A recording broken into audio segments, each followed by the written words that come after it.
Sir எங்களுக்காக உங்களோட favourite song ஒன்று டெடிகேட் பண்ணுங்க சார். என்னை தாலாட்ட வருவாளோ, நெஞ்சில் மஞ்சம் தருவாளோ. நம்ம எல்லார் வாழ்க்கையிடையும் ரிவர்ஸ் போகிற மாதிரி ஒரு ஆப்ஷன் இருந்தால் எவ்வளோ நல்லா இருக்கும்ல. பா நான் கேட்பேன், ஆனால் நான் சொல்லக்கூடாது. நீ என்னன்னு சொன்னால் தானே அப்பா எஸ்ஆர்னு சொல்ல முடியும்.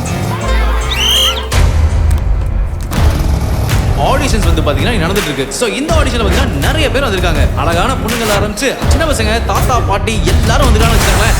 யாழ்னி டியூஷன் போயிருக்கா. தீபக் வெளியே போயிருக்கா.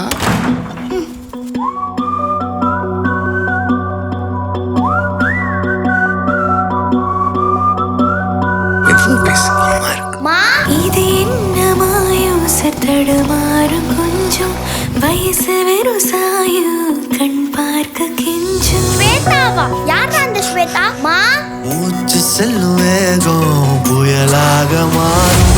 எனக்கு கூட தான் நீங்க அந்த ஷோல போய் பார்ட்டிசிபேட் பண்றது பிடிக்கல. வேலை போச்சுன்னு கொஞ்சம் கூட கவலையே இல்லைல்ல உங்களுக்கு? ராஜன் சார் வாங்க, உங்க பாட்டை கேட்கணும்னு எனக்கும் ஆசையா இருக்கு.